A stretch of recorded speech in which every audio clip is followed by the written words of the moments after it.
அமைக்கும் நம் காதல் ஆட்சி அமைக்கும். அதுதானடா வெகு காலமா நாம் வாழும் வரைக்கும் நிலைக்கும். ஃப்ரெண்ட்வுட்ஸ் மக்களுக்கு வணக்கம். தாவேகா தலைவர் விஜய் முதலமைச்சர் பதவி ஏற்றதுக்கு அப்புறமா இப்ப எல்லா விஷயமும் ரொம்ப வெளிப்படையா நடக்கும் அப்படின்னு சொல்லிட்டு ஒவ்வொன்றுத்தையும் அதற்கேத்த மாதிரி தான் பண்ணிட்டு இருக்காரு. அதாவது இது வந்துட்டு ஒரு கிளியர் கவர்மெண்டா இருக்கும் அப்படின்னு சொல்லி விஜய் சொன்னதுக்கு ஏத்த மாதிரி தான் இப்போ ஒவ்வொரு விஷயமும் சட்டசபையில நடக்கிறது எல்லாத்தையும் தெள்ள தெளிவா மக்களுக்கு லைவா காட்டிட்டு இருக்காரு. இதை பார்க்கக்கூடிய மக்கள், இளைஞர்கள் எல்லாருமே சட்டசபைக்குள்ள இப்படிதான் நடக்குமா அப்படிங்கிற மாதிரி ஆச்சரியத்தோட பார்த்துக்கிட்டு இருக்காங்க. பார்த்து இளைஞர்கள் இதை கத்துக்கவும் செய்யறாங்க. இன்னும் வருங்காலத்துல இளைஞர்களுக்கு நிறைய அரசியல்ல வாய்ப்புகள் கொடுக்கப்படும் அப்படின்னு எல்லாரும் நம்பிட்டு இருக்காங்க. அடுத்த கட்ட நடவடிக்கையா முதலமைச்சர் விஜய் தமிழ்நாட்டு மக்களுக்கு என்னென்ன செய்ய போறாரு அப்படிங்கிற ஒரு பேச்சு கிட்டத்தட்ட நாளுக்கு நாள் அதிகரிச்சுக்கிட்டே வருது. அந்த வகையில பாக்குறப்போ அவர் போட்ட முதல் 3 கையெழுத்தை பத்தி உங்க எல்லாருக்குமே நல்லா தெரிஞ்சிருக்கும். பதவியேற்பு விழாவுல எக்கச்சக்கமான சம்பவங்கள் நடந்தது. அது எல்லாத்துக்குமே தாவேகா தரப்புல இருந்து ஒரு விளக்கம் கொடுத்திருந்தாங்க. முக்கியமா நடிகை த்ரிஷா விஜய் பேசும்போது அப்படியே ஆனந்த கண்ணீர்ல அழுத மாதிரி நிறைய நியூஸ் எல்லாம் கண்டிப்பா பார்த்திருப்பீங்க. சோ அந்த அளவுக்கு உள்ளுணர்வோட அவரை ரசிக்கக்கூடிய ஒருத்தவங்களா த்ரிஷா இருக்காங்க. நம் காதல் ஆட்சி அமைக்கும் நம் காதல் ஆட்சி அமைக்கும் நம் காதல் ஆட்சி அமைக்கும். அதுதானடா வெகு காலமா நாம் வாழும் வரைக்கும் நிலைக்கும். யோரமா அதிகாரமா நம் காதல் ஆட்சி அமைக்கும். உண்மையான அன்போட வெளிப்பாடுதான் அந்த கண்ணீர் அப்படின்னு சொல்லி ஒரு சிலர் த்ரிஷாவுக்கு ஆதரவாகவும் பேசிட்டு இருக்காங்க.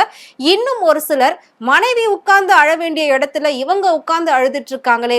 ஒரு முக்கியமான ஒரு நாள், விஜயுடைய வாழ்நாள்ல அவர் பிறந்த நாளை விட அவர் கல்யாண நாளை விட ஒரு முக்கியமான நாள் அப்படின்னா இதுவா மட்டும்தான் இருக்க செய்யும். இதுல சங்கீதா பங்கேற்கல அப்படின்னாலும் பரவாயில்ல, ஆனா அவருடைய குழந்தைகள், அதிகாரப்பூர்வ குழந்தைகள் கூட அந்த விழாவில் பங்கேற்கல அப்படிங்கிறது தான் மிகப்பெரிய ஒரு பேசு பொருளா போச்சு.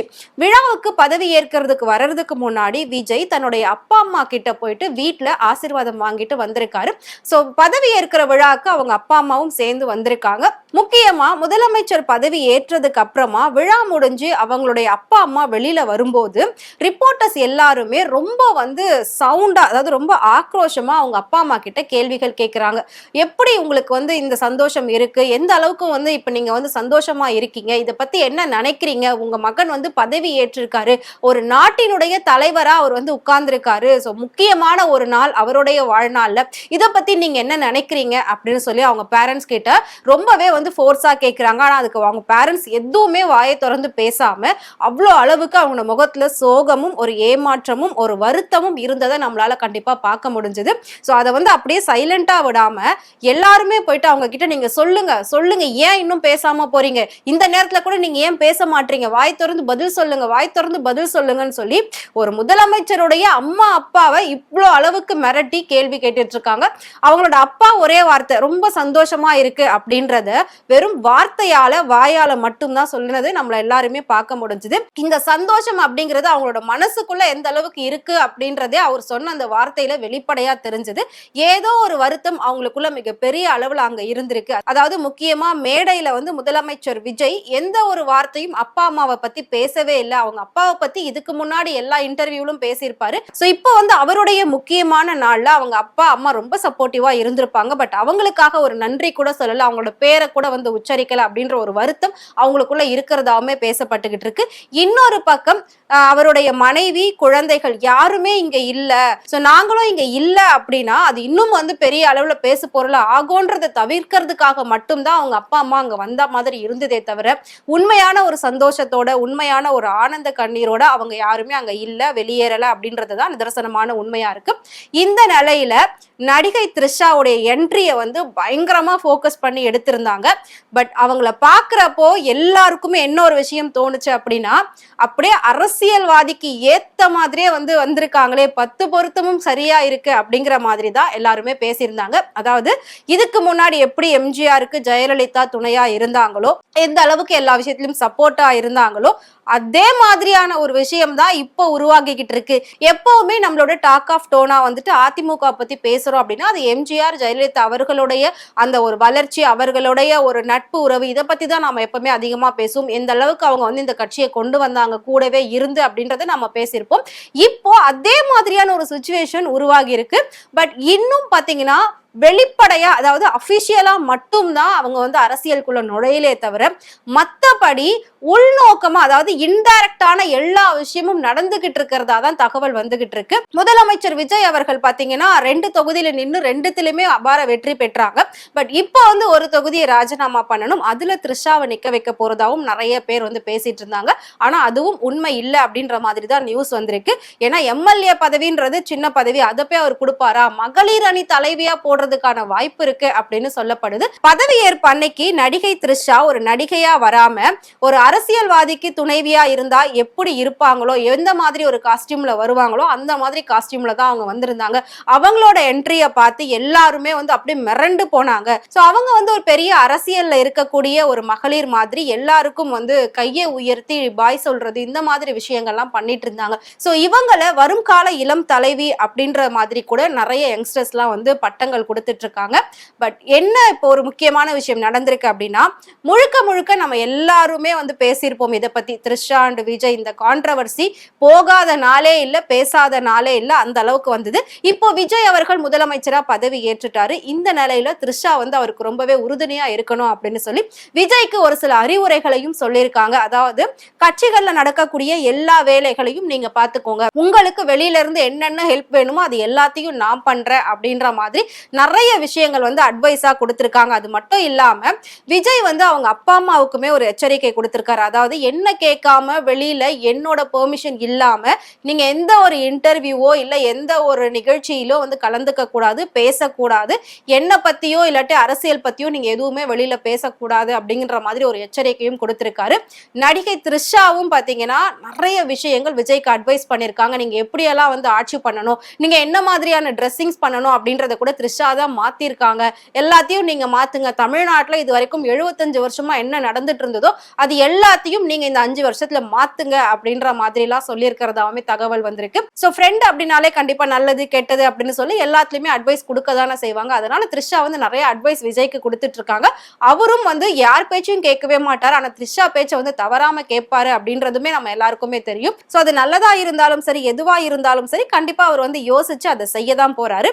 இதை தாண்டி இன்னொரு விஷயம் ரொம்ப விமர்சனமா பேசப்பட்டது. அதாவது மே 4 அன்னைக்கு தான் நம்ம ரிசல்ட் வந்தது, அதுல தாவேக்கா அபார வெற்றி பெற்றது அப்படின்னு சொல்லிட்டு நம்ம எல்லாருமே பேசி இருந்தோம். அன்னைக்கு த்ரிஷாவோட பர்த்டே. கிட்டத்தட்ட பாத்தீங்கன்னா நிறைய சேனல்ஸ்லாம் அவங்களோட சொத்து மதிப்பை பத்தி பேசியிருந்தாங்க. முக்கியமா உண்மையிலே வந்து த்ரிஷா ஒரு படத்துக்கு எவ்வளவு அளவுக்கு சம்பளம் வாங்குறாங்க அப்படின்னா 4 to 5 கோடி ரூபாய்க்குள்ள மட்டும்தான் அவங்க சம்பளம் வாங்குறாங்க. அவங்களுடைய சொத்து மதிப்பு மொத்தமா அப்படின்னு பார்த்தோம்னா ஒரு 90 to 100 கோடி ரூபாய்க்குள்ளதான் அவங்களோட சொத்து மதிப்புகள் இருக்கு. இது இல்லாம அவங்க Mercedes Benz, BMW, Range Rover இந்த மாதிரியான காஸ்ட்லியான காரோ வச்சிருக்காங்க. த்ரிஷாவுடைய வீடு மட்டும், அதாவது சென்னை தேனாம்பேட்டையில இருக்கக்கூடிய த்ரிஷாவோட வீடு மட்டுமே பாத்தீங்கன்னா 10 கோடி ரூபாய் சொத்து மதிப்பு உள்ளது. அப்படி இப்படின்னு சொல்லி நிறைய பேர் அவங்க சொத்துக்களை வந்து மதிப்பிட்டு எல்லாம் சொல்லி போட்டிருந்தாங்க. இப்போ எல்லாரும் என்ன சொல்றாங்க அப்படின்னா, என்னப்பா 100 கோடி 50 கோடி, இப்ப தமிழ்நாடே த்ரிஷாவோட சொத்து தானப்பா அப்படின்ற மாதிரி அளவுக்கு பேசிட்டாங்க. இருந்தாலும் ஜெயலலிதா அளவுக்கு த்ரிஷாவுக்கு ஒரு வாய்ப்பு கிடைச்சிருக்கு அப்படின்றதுதான் எல்லாருமே இன்னைக்கு வந்து மிகப்பெரிய ஒரு பேசு பொருளா போய்கிட்டு இருக்கு, பேசிட்டு இருக்காங்க. ஆனாலும் ஒரு அயன் லேடி அப்படின்னா அது ஜெயலலிதா அம்மையார் மட்டும் தானே தவிர வேற யாருமே அந்த இடத்துக்கு ரீப்ளேஸ்மெண்ட் கிடையாது. அதனால யாருமே வந்து நீங்க ஜெயலலிதா அவங்க கூட த்ரிஷாவை ஒப்பிட்டு பேசாதீங்க, அந்த உறவையும் நீங்க வந்து ஒப்பிட்டு பேசாதீங்க, தனியா பேசுறீங்கன்னா நீங்க என்ன வேணாலும் பேசிக்கோங்க அப்படின்னு சொல்லி அதிமுக தரப்பினர் த்ரிஷாவோட ரசிகர்களுக்கு வேண்டுகோள் வச்சிருக்காங்க. சோ அவங்களோட வந்து இவங்களை கம்பேர் பண்ணாதீங்க, இவங்க ஒரு நடிகையா மட்டும் தான் இன்னைக்கு வரைக்கும் வலம் வந்துகிட்டு இருக்காங்க, ஒரு அரசியல்வாதிக்கு ஃப்ரெண்டா இருக்காங்களே தவிர அரசியல்ல கண்டிப்பா அவங்க கிடையவே கிடையாது. ஆனா ஜெயலலிதா அம்மா வந்து அப்படி கிடையாது. எம்ஜிஆர் கூட இருந்து முழுக்க முழுக்க அரசியலை கத்துக்கிட்டாங்க கூடவே இருந்து. அதுக்கப்புறமா அவர் மறைஞ்சதுக்கு அப்புறமா தான் அதை வந்து அவங்க வழி நடத்த ஆரம்பிச்சாங்க தனியா. சோ அதனால அவங்களும் ஒரு எக்ஸ்பீரியன்ஸ் பண்ணிட்டு தான் இதுக்குள்ள வந்தாங்களே தவிர டைரக்டாலாம் ஒன்னும் வரல அப்படின்ற மாதிரி சொல்லியிருக்காங்க. சோ எந்த ஒரு காரணத்தை கொண்டும் த்ரிஷாவையும் ஜெயலலிதாவையும் கம்பேரே பண்ணாதீங்க அப்படின்ற மாதிரி தான் அதிமுக தரப்புல வேண்டுகோள் வச்சிருக்காங்க. சோ இப்போ தமிழ்நாடு த்ரிஷாவோட ஆயிடுச்சுன்ற மாதிரியும் பேசு பொருளா போய்கிட்டு இருக்கு. இதுக்கு முன்னாடி விஜய் அவர்கள் வந்து பிரச்சாரங்கள்ல பேசும்போது அவருடைய முக பாவனை, நடை, உடை இது எல்லாமே பாத்தீங்கன்னா வேற மாதிரி இருந்தது. இப்போ பதவி ஏற்புக்கு அப்புறமா, அதாவது முதலமைச்சர் ஆனதுக்கு அப்புறமா அவரோட முக பாவனைகள் மொத்தமாவே மாறி இருக்கு அப்படின்னு சொல்லி ஒரு சில மக்கள் வந்து ஃபீல் பண்ணிட்டு இருக்காங்க. அதாவது இவருடைய உண்மையான முகம் இதுவா இல்ல அதுவா அப்படின்ற அளவுக்கு எல்லாருமே குழம்பி போயிட்டு இருக்காங்க. ஏன்னா அந்த அளவுக்கு அவருடைய முக பாவனைகள் இருக்கு. இவர் யாரை மதிக்கிறாரு, யாரை மதிக்கல அப்படின்ற மாதிரி எல்லாரும் பேசிட்டு இருக்காரு. சோ திடீர்னு பார்த்தோம்னா ஒவ்வொரு மூத்த அரசியல் கட்சி தலைவர்களுடைய வீடுகளுக்கு போயிட்டு அவங்க மூலமா அவர் வந்து வாழ்த்துக்களை பெற்றிருக்காரு. அது ரொம்பவே நல்ல ஒரு விஷயம் தான். ஆனா தன்னுடைய கூட பிறந்த ஒரு அண்ணன் மாதிரி தான் எப்பவுமே கேப்டன் விஜயகாந்த் பத்தி எல்லா பிரச்சார மேடைகள்லையும் விஜய் பேசியிருக்காரு. அவரை வச்சுதான் நிறைய அரசியல அவர் வந்து பேசியிருக்காரு. அவரை வச்சு நிறைய முன்னுதாரணமா சொல்லியிருக்காரு. அப்படி இருக்கிற பட்சத்துல ஏன் கேப்டனுடைய சமாதிக்கு விஜய் போகல, ஏன் அவருடைய சமாதிக்கு ஒரு மரியாதை செலுத்தல, அது மட்டும் இல்லாம ஏன் கேப்டனோட வீட்டுக்கு போகல, ஏன் பிரேமலதா அவர்களை போயிட்டு நேர்ல சந்திக்கல, அவர் வந்து CV சண்முகம் வீட்டுக்கு போறாரு, திருமா வீட்டுக்கு போறாரு, அன்புமணி வீட்டுக்கு போறாரு, முன்னாள் முதலமைச்சர் ஸ்டாலின் வீட்டுக்கு போறாரு, எல்லாமே வந்து சரியா செய்யறாரு. ஆனா எடப்பாடி வீட்டுக்கு ஏன் போல, அவரும் ஒரு மூத்த அரசியல் தலைவர் தானே, அவரும் மக்கள் மத்தியில நின்று தேர்தல்ல வெற்றி பெற்றவர் தானே. அது மட்டும் இல்லாம தமிழ்நாட்டுல நடந்த இந்த தேர்தல்ல அதிகபட்ச வாக்கு வித்தியாசத்துல ஜெயிச்ச ஒரு வேட்பாளரும் பாத்தீங்கன்னா அவர் தான். ஆனா அவரையும் இவர் மதிக்கவே இல்லையே. சட்டசபைக்குள்ள அவர் வந்து வணக்கம் அப்படின்னு சொல்றாரு, அதை கூட விஜய் வந்து கவனிக்காம உட்கார்ந்துகிட்டு இருக்காரு. உண்மையில ஆட்டிடியூட் காட்டுறாரா அப்படின்ற மாதிரியும் பல பேர் பலவிதமா பேசிக்கிட்டு வராங்க. அதாவது எல்லா பிரச்சார மேடைகள்லையும் திமுகவை மட்டும்தான் விஜய் குறி வச்சு பேசியிருந்தாரு. அதிமுகவை பெருசா அவர் கண்டுக்கவே இல்லை, மதிக்கவே இல்லை. அதை இப்போ செயல்லையும் காட்டுறாரா? சோ எடப்பாடியை நேர்ல பாக்குறப்ப அவர் வந்து மதிக்காம இவர் உட்கார்ந்துருக்காரா அப்படின்ற மாதிரி தான் அதிமுக தரப்பினர் எல்லாருமே வந்து கேள்விகள் கேட்டுட்டு இருக்காங்க. இப்ப சட்டசபை அரசியல் அப்படின்றதே தமிழ்நாட்டு மக்கள் மத்தியில ரொம்ப நாளுக்கு நாளுன்னு சொல்றதை விட நிமிஷத்துக்கு நிமிஷம் பரபரப்பா போய்கிட்டு இருக்கு. எல்லாருமே சோசியல் மீடியாவில ரீல்ஸ் பார்த்து டைமை வேஸ்ட் பண்ணிட்டு இருந்தாங்க. ஆனா இப்ப எல்லாருமே யூடியூப்ல லைவ பார்த்து அரசியலை ஃபேஸ் பண்ணிட்டு இருக்காங்க, அரசியலை கத்துக்கிறாங்க. இப்படிதான் நடக்குமா அப்படிங்கிற ஒரு நியூ எக்ஸ்பீரியன்ஸ் எல்லாருமே வந்து விஜய் அவர்களால வந்து தெரிஞ்சுக்க முடியுது அப்படின்றதுமே ஒரு பக்கம் பாத்தீங்கன்னா எல்லாருமே பாராட்டு தெரிவிச்சிட்டு வராங்க.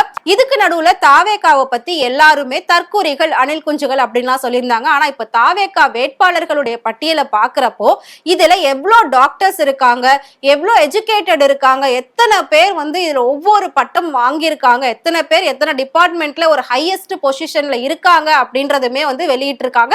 அதை பாக்குறப்போ இதெல்லாம் உண்மையா அப்படின்ற மாதிரி தான் கேள்விகள் கேட்க தோணுது. சோ விஜய் அவர்கள் எது செஞ்சாலும் கண்டிப்பா தமிழ்நாட்டு மக்களுடைய நலனுக்காக மட்டும்தான் அது இருக்கும் அப்படின்னு சொல்லி மக்கள் இந்த நிமிஷம் வரைக்கும் நம்பிக்கிட்டு இருக்காங்க. அந்த நம்பிக்கை ஒரு நாளும் இந்த 5 வருடத்துல வீண் போகாது அப்படின்னு சொல்லி விஜய் வந்து வாக்குறுதி கொடுத்திருக்காரு. அதையும் நாம பொறுத்திருந்து பார்க்கலாம். சோ நடிகை த்ரிஷா முதலமைச்சர் விஜய்க்கு அறிவுரை சொல்ற அளவுக்கு இருக்குமா, அது சரியா அப்படிங்கறத மறக்காம கமெண்ட்ல சொல்லுங்க. இதே மாதிரி சினிமாவை பத்தியும் அரசியல் பத்தியும் டே பை டே இன்ஃபர்மேஷன் தெரிஞ்சுக்கணும் அப்படின்னு நினைச்சீங்கன்னா மறக்காம ஃப்ரெண்ட் சேனலை ஃபாலோ பண்ணிக்கோங்க.